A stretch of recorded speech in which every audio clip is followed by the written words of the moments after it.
Yo, what is good, my people? I hope you guys are having a good time. I know I always am.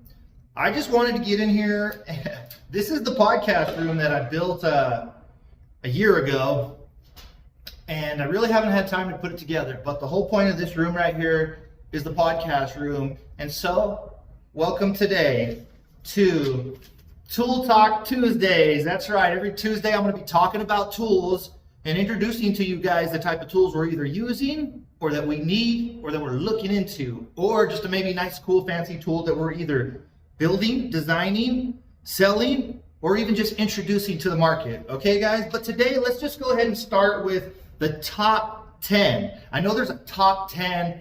Everybody's is different, right? But I want to get the people that are beginners, that are just learning how to weld, what kind of essential tools they're needing. Now, of course, you can just get online and you can Google it and it'll tell you guys. And that's all I'm going to do today is just tell you what tools you're going to need, just like Google would, right? And so we get right into it. It's like, what are the most essential tools to welding? And when you come to think about it, the very most important tool to welding is what? Welding hood. So a welding hood should be your number one priority. A fixed lens versus an auto lens, we'll be talking about that later in the videos. But I would start with an auto lens, and that's me preferably because it's easier to learn with. And then maybe if you are not wanting to, then go with a fixed lens. But either one is good. All right, guys. The other thing that we talk about, very essential, number 2, the gloves. The gloves that we were putting on our hand. Basically the PPE, anything that is going to cover our bodies. Now that's going to include your gloves, your jacket, your pants, your boots. Of course, you don't want to be having open laces with some kind of cotton. You don't want to be wearing some kind of cotton fabric. It'll catch fire, you know, so you want to be wearing denim. Heavy starch is preferred.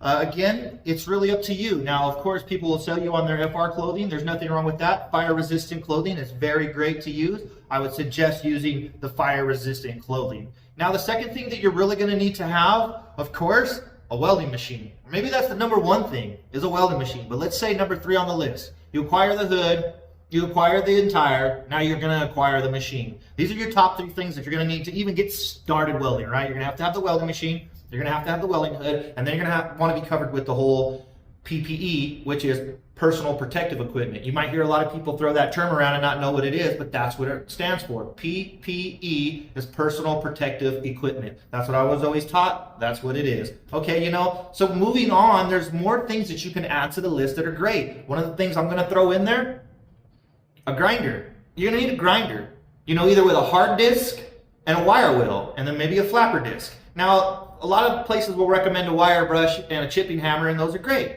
You can have those, right?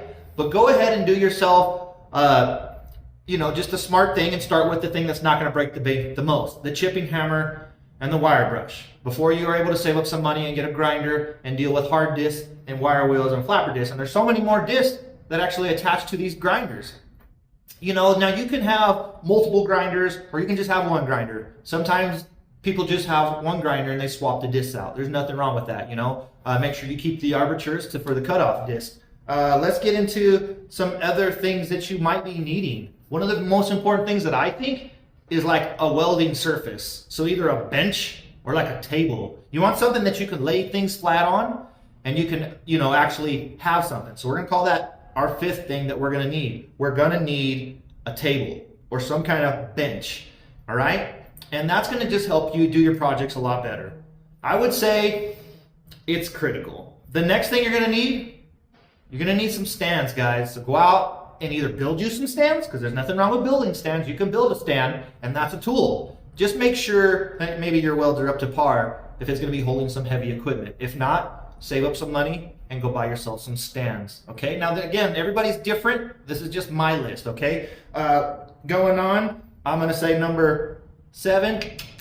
You're going to need to have something to mark your material, whether it's a soapstone, a paint marker, or even a Sharpie or a pencil. It doesn't matter. Something to mark your material. Something to draw out the design, okay? Moving right along, it's very critical to have a tape measure. Otherwise, you're cutting it out and redoing it. So make sure you measure twice so you're not cutting it, okay? That's key, guys. You always want to be out there measuring your projects. double checking your math, double checking your measurements, so that way when it comes to your project, you're not losing money by time and efficiency of cutting out and replacing. All right, moving right along. There's so many things you're gonna need, guys. Let me look at my list because I think I forgot some. Oh, this is real important. Moving on to 9.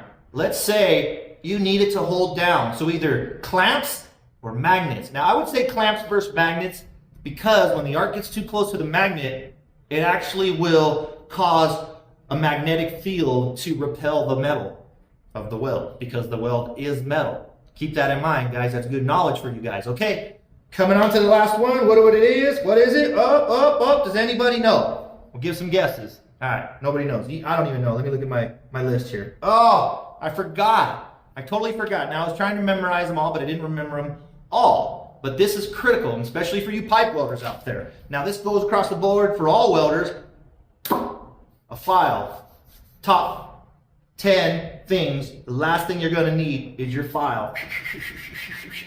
You're going to file your stuff down. It's good to chip BBs off. It's good to file things to a flat surface.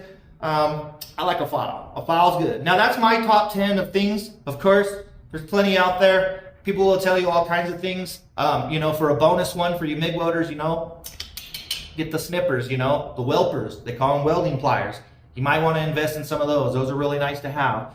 Some other things that you're going to need to look into, I would say, is maybe some welding caps. It'd be nice to own yourself a welding cap. Okay, guys, I'm going to go ahead and get up out of here because I got to go help my friend. But I hope this helps somebody. And go ahead and leave in the comments if it did help you. Or if you're new, if not, it's all good. But here's the thing that I really want you to leave in the comments. Now you see that I came out with all these cool little hats. It's cool, right? I want to give one away. So I have one here to give away to somebody. So tell me where in the world I got to send it. And tell me what you're learning from my channel, or if there's nothing to really learn, or more of what you would like to learn. Okay, guys? Now, again, I got the Monday Madness motivational series. They're going to be coming out every Monday. I hope you stay tuned for those. I'm going to try to pump you up with motivation. Now, motivation only goes so far and so long, so that's why we're only going to do it on Mondays. We're going to have your Monday motivational series coming to you, Monday Madness, where I come out here and I give you the most motivational speeches I possibly can. I'm trying to pump you guys back up this year and let you know it's 2005. We're here to take over. Second of all, we're going to be dropping episodes on Tuesdays. Tool Talk Tuesday, baby. We're going to get on here and we're going to talk about tools. Today we talked about the tools. So that was my new introduction to the new series of Tool Talk Tuesdays. Oh, we're back tomorrow. That's right. Stay tuned tomorrow for what episode we have for Wednesdays. That's right. And again, rolling on to Thursday. And then again, see you on Friday. I hope you guys are having a good one. We'll wrap to you later. Peace. And also, Happy New Year, guys. Oh, don't forget, leave it in the comments where you're from, because I want to send that hat somewhere. Doesn't matter where in the world. Cool still to see the people overseas that are tuning in, because I know you guys are still tuning in overseas, and or what you call it, across the pond, across the globe, across the rock, on the other side of the the universe. Okay, but nothing but mad love and props to all my people. It's 2025. We're here to dominate. We're not here to surrender. We're here to take over. All right, and to all my people who ride for me, let's go.